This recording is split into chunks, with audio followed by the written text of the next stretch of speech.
Okay, Judy, Aka Judy. I'm going to finish with part 4, I think this is.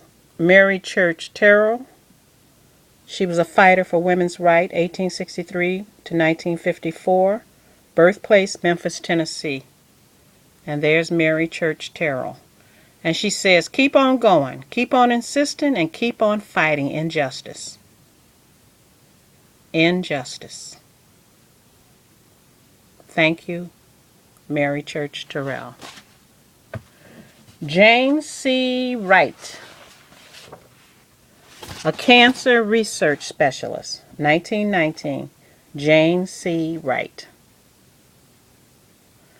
She says, there is a deep satisfaction in knowing you are part of a continuing process and program, and that you have picked up where others have left off, and the others will pick up where you leave off. And that's the truth. I'm 70 years old, but there's people who will come around. Those who are in your 60s, those who are in your 50s, those who are in your 40s. I think we're divided by decades. I'm in a new decade now, 70. I didn't even know I would get here, but I thank God that I'm here. And I'm very proud of everything that I did in my first 10 years of life, my second 10 years of life, my third 10 years of life, my fourth, my fifth, and when I'm saying fifth, I'm talking about 50, and my sixth. And now I'm in a whole new era now called the 70s. And like I say, I'm still waiting for Tyler Perry to get in touch with me. Because I used to turn heads when I was in my teens, in my 20s, and my 30s, being 5'9", about 130 pounds. They used to call me Twiggy.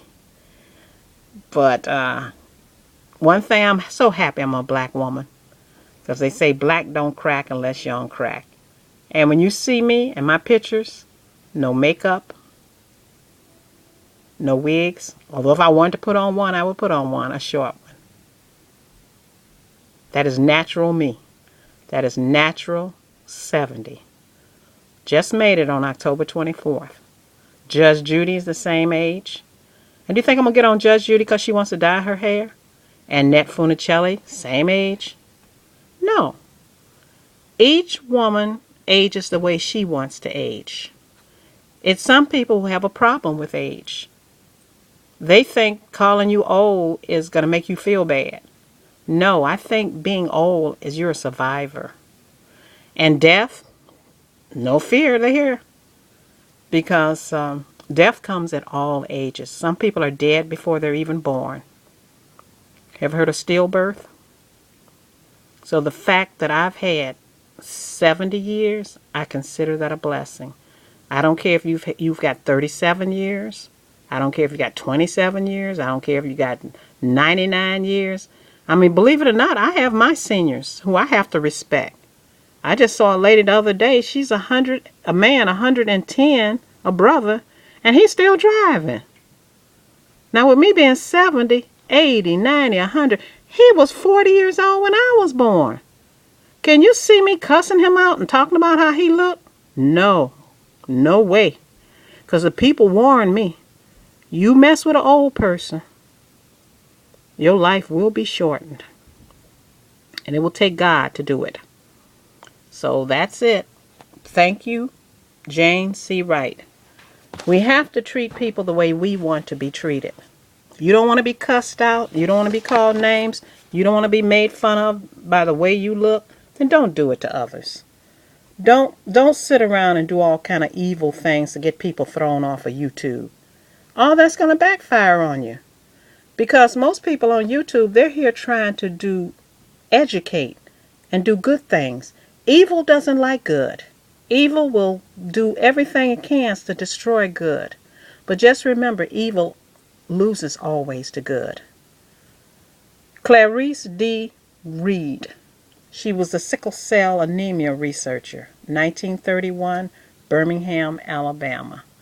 Thank you, Sister Clarice. And she said, I still have much more to achieve. If I had already achieved it all, I'd go home and sew.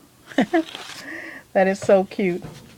Then we got Mary Eliza Mary Eliza Mahoney. She was the first black graduate nurse, 1845 to 1926, birthplace Boston, Massachusetts. And she said during Mary Mahoney's 40 years in nursing, she provided exemplary care and made outstanding contribution to nursing organizations. And that's from the American Nurses Association. And that's our sister, Mary Eliza Mahoney. Remember, I told you that I'm just putting the names here so you can go and do the research on whoever you're interested in yourself. You can do it.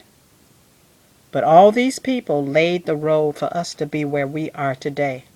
I don't think they ever thought that they would do that to find black men disrespecting black women of all ages. I don't think they did that to see all the killings that are going on in Chicago. They didn't do that for that. And I'll be honest with you, I'd rather see us all dead than to continue with this embarrassment that's going on. Because it's obvious the people want us all dead, or they would do something. They would put the military out on the streets of Chicago and stop this.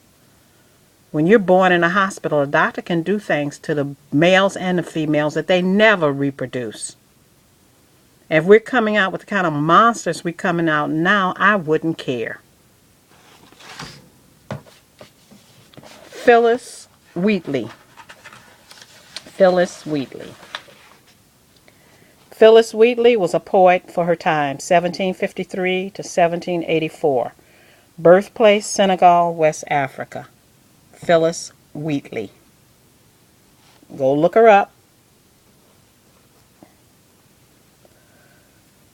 I, young in life, by seeming cruel fate, was snatched from Africa's fancy, happy feet, with pangs excruciating, most modest, most molest, with sorrows labors in my parents' breasts. She was 8 years old when she was stolen from her parents in Africa and brought to America. She would never forget her family, her homeland, or her trip on that horrible slave ship. But she was more fortunate than many other slaves. She was bought by John Wheatley, a northern white merchant, and even though she had to do whatever the Wheatleys asked, they treated Phillis well. The Wheatleys soon realized that Phillis was a very special child. Unlike most kidnapped masters who wanted to keep their kidnapped people illiterate, the Wheatleys taught Phillis to read and write. After only 16 months in Africa, Phillis was able to read even the most difficult parts of the Bible. By the time she was 14, she had written her first poem. I hope you know that it was a death penalty to teach us how to read or write. Now we give our own selves the death penalty, but not reading and writing, but just getting on there spewing out filth. So read more about Phillis Wheatley. Okay. Now remember, these aren't all the women. You can go find more yourself. Mary Hatwood Futrell, fighter for quality education, 1940, birthplace Altavista, Virginia. And here's what she says. Don't allow circumstances to hold you back, even negative ones. You don't have to let your circumstances define you. You can define yourself. And the best way to define yourself is through education. May I repeat that? Don't allow circumstances to hold you back, even negative ones. You don't have to let your circumstances define you. You can define yourself, and the best way to define yourself is through education. Okay, I'm finishing off. I think this is my last lady. No, she isn't. Okay, here's another one. I got two more, and that's it. Jane Blackwell Hudson, curator of the Schomburg Center for Research in Black Culture, 1914, and she was born in Summerfield, Florida. And her saying here is books are tools of self-education. No excuse with all the libraries and things. Our homeless population ought to be the most educated because they use the library in the day. They can't fall asleep or they'll wake them up and make them leave. But they can use the library and the computer now to get their own self in education. You don't always have to go into a classroom to get papers. Self-education is the best kind. That's what Abraham Lincoln had. Okay, last but not least of my ladies, Daisy Bates. She was a fighter for desegregation, 1914, Hootig, Arkansas. And she said, I don't think I was courageous. I think I was determined. So see there, you got to be determined. And that's Daisy Bates. That is Daisy Bates. And that's how I end here. And all these are beautiful African American women who laid down their lives for us. I've got a whole stack of them. Laid down their lives for us. And they come from all over the nation. Different eras.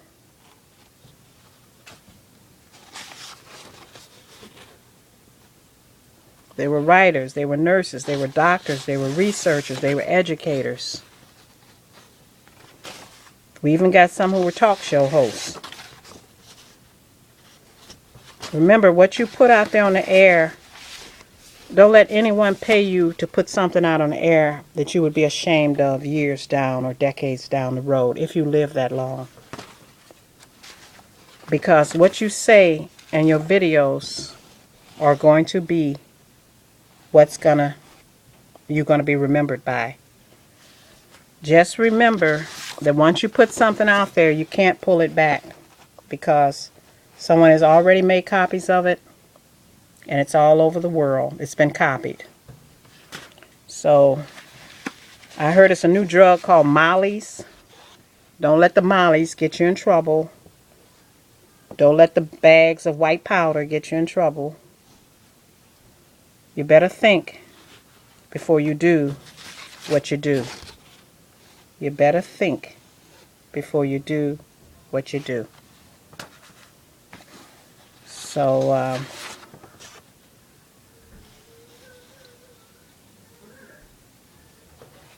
I knew when I would be making a video, somebody would have to have some kid crying. There's people downstairs just moved in. Okay.